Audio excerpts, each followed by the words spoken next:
My name's Bradon Dawson, and I'm currently the VCAL leader at Portland Secondary College. I also teach English, drama, music, and digital technologies.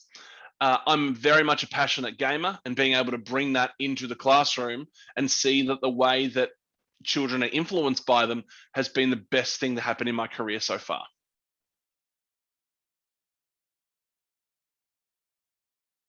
I absolutely do describe myself as a gamer. I'm currently playing Hades, which is a game by Supergiant Games. It's a narrative driven story that tells the story of Zagreus, the son of Hades, trying to make a new life for himself and discover who he is.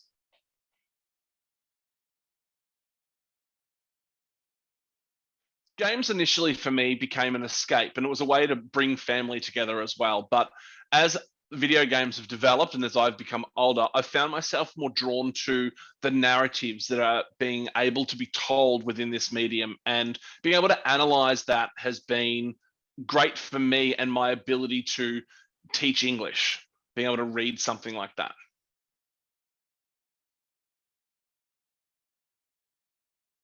I came across the Game Lessons project in 2018. I was working in Warrnambool at the time, and did some early PD with Vincent Trundle at the Warrnambool Art Gallery. And it appealed to me instantly because being able to use video games in the classroom sounded like a great idea.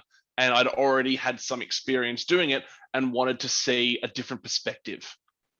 During the Games Lessons PD, I found that while I had an interest in bringing video games to the classroom, being able to see it in a new light, seeing teachers' different perspectives, like using them in a math class or in a science class.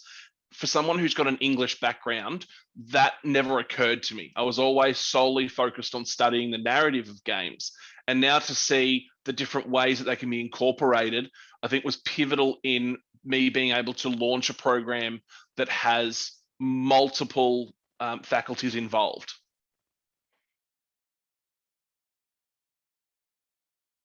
So I initially used video games in the classroom back before I was an actual teacher. I was in my final year of teaching rounds, and we were looking at a war unit within an English context.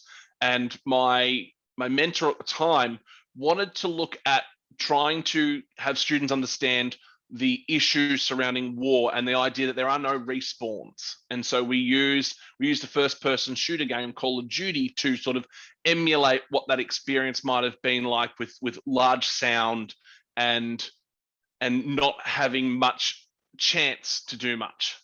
Fast forward to 2021, and I've been successful in launching a program using the PlayStation 4 console and Dreams, which is a game by Media Molecule, to create and craft students' own games.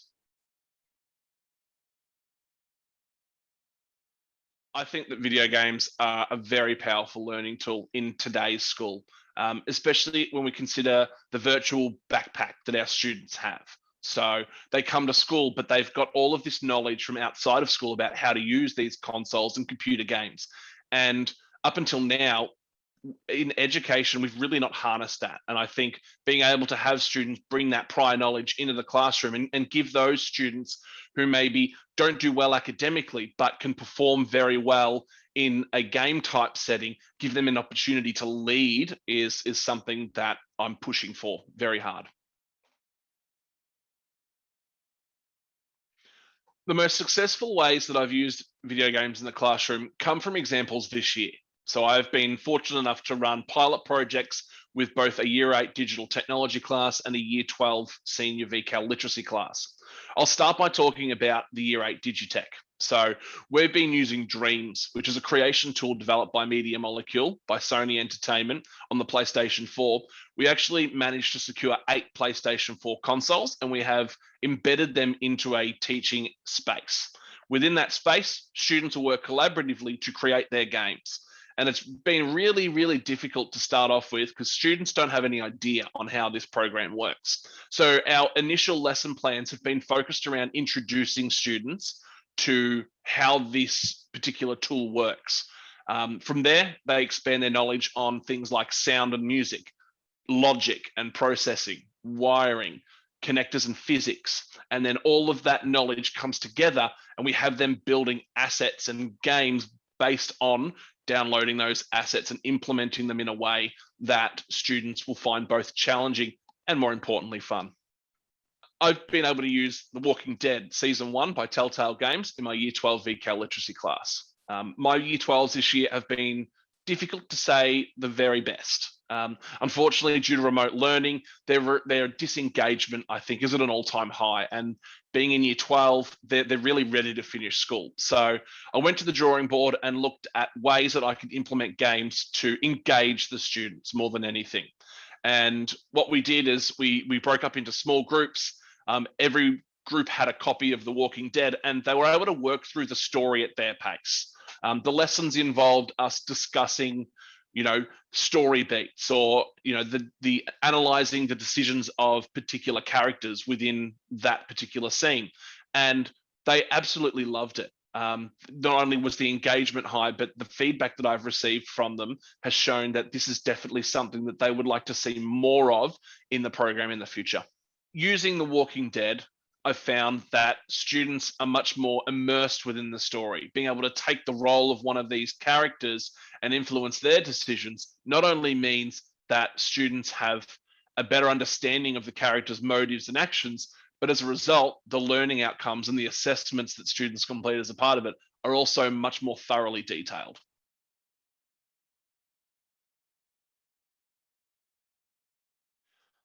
So the Walking Dead Season 1 is an MA rated game, which meant that I couldn't do it with anything less than at least a Year 10 class. I knew that going in, and the discussions I had with the senior school team surrounded the ratings idea. And essentially, it was mandatory to send a note home to inform parents that these students would be studying an MA rated game. But within that letter, I mentioned to parents the fact that it's no different to studying an adult book or studying an MA rated film. The only difference is the interactivity, is that the students will have the choice to influence what happens as the story progresses.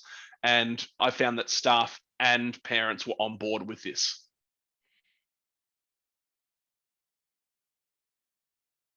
I think that documenting and assessing students on their work regarding game-based learning is exactly the same as you would a film or a novel. So having lessons ready to go and having exemplar answers that I can draw upon to see, this is what I've written personally, this is what I'm looking for in a student answer, and we're able to discuss amongst the groups how answers will be formulated. But essentially, assessing them is no different to you would studying a film or a book.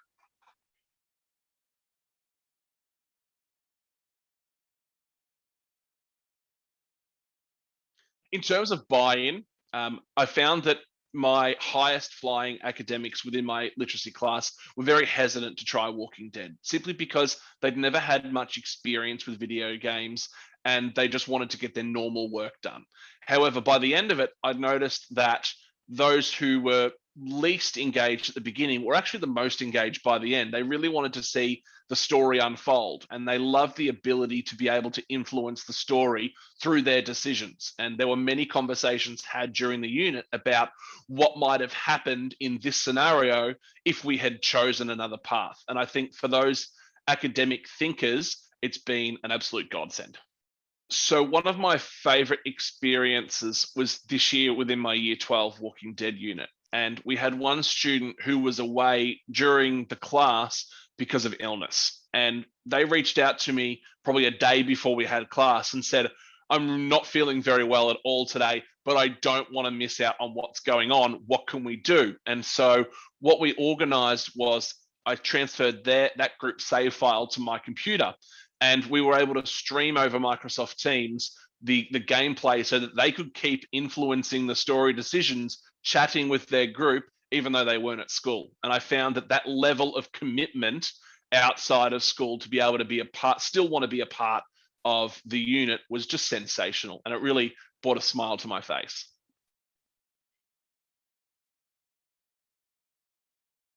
So as far as professional collaboration is concerned, the digital technology team at Portland Secondary College, we took it amongst ourselves. So there were 3 of us in the team to try and pilot this project. And without them, I don't think we would have been successful.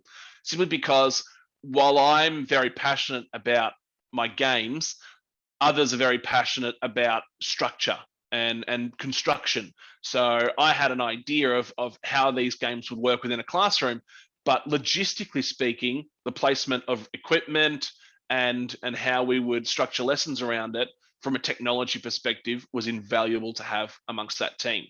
I've gone off on my own and charted the path with the year 12 literacy class, but based on the feedback I'm getting from not only students, but other teachers who work with these students, I'm finding that more and more people are open to coming on board. And as a result, I'll be expanding the program and working with other teachers to be able to try and implement game-based learning within a literacy and English perspective next year and hopefully onwards.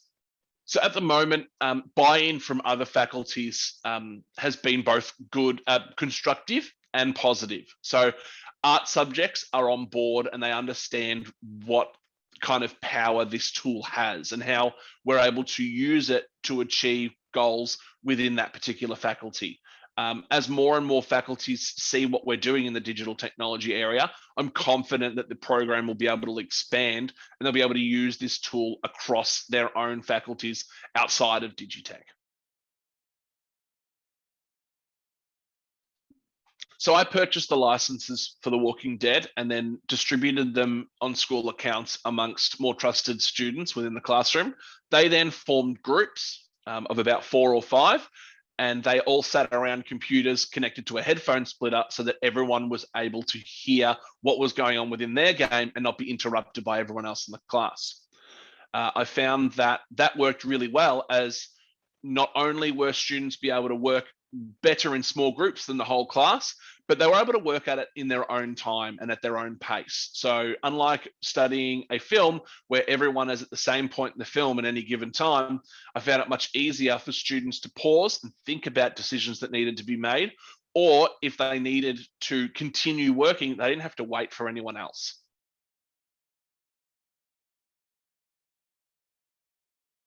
More and more students are playing video games. For a lot of them, it's a way to keep connected outside of school or work or sport, anything like that. And it's definitely the social aspect. So the skills that I see people making and drawing upon when they're playing video games isn't so much as a distraction, but it's more they're collaborating with each other. They're thinking critically about the issue. They're problem solving. They're working as a team to achieve a common goal. So they're setting goals, whether or not it's internal or if it's specified within the game. They're achieving those goals, and as a result, they're building their knowledge and skills throughout playtime.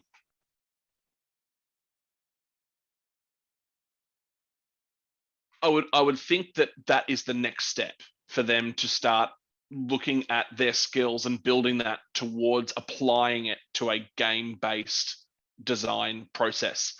It's something that we're introducing with our game design elective unit next year, and we're looking at the different aspects of game design, not simply just we're going to build a game. It's what does art look like? What does the logic look like? What does the physics look like? How do we design levels? How does the media team work around? How do you design sound or music for a game? And all those lessons and activities are based around giving everyone a foundation of skills. And from there, let them branch out and focus on their own particular field, only to bring those skills back together and build a game as a class.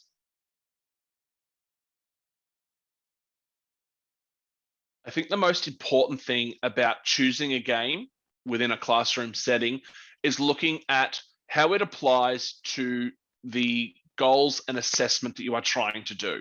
So when I approach using games within the classroom, I first look at what assessments and what outcomes need to be met, rather than what game I could use in class to meet certain outcomes. It's always the assessment first, as I find the game will sit much better as opposed to if you choose that game and then try to figure out what you're going to assess it over.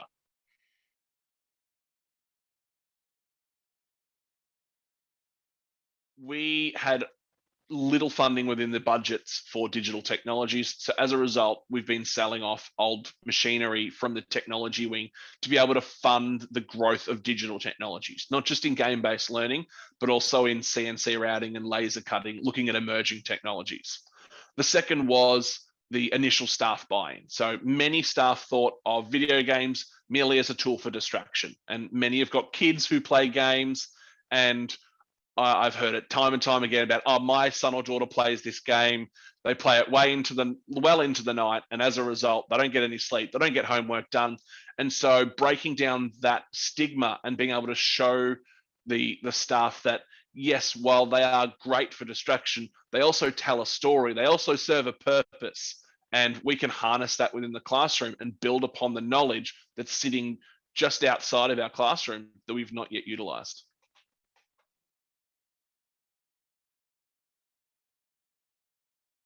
The first thing that we do when we introduce game-based learning to students is we have them sign an agreement. So the agreement states that they're going to look after the consoles and the equipment that we are using, but more importantly, that these games are to be used for an educational purpose and that they need to participate fully in the activities that we're working through as part of the unit before we even start them. So it ensures that we have buy-in and understanding of students that this is why we are doing it.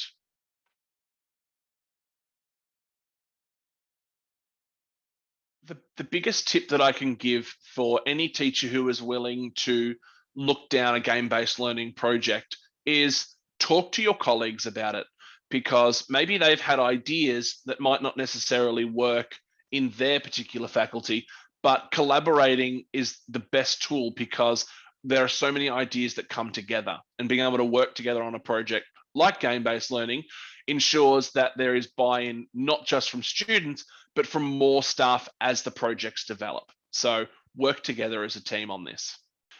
It's really important to discuss your game-based learning projects with your school leadership, because getting the support from the top means that they're there to assist you in building this program, and they understand that you are using these as a tool for education rather than merely a tool for distraction.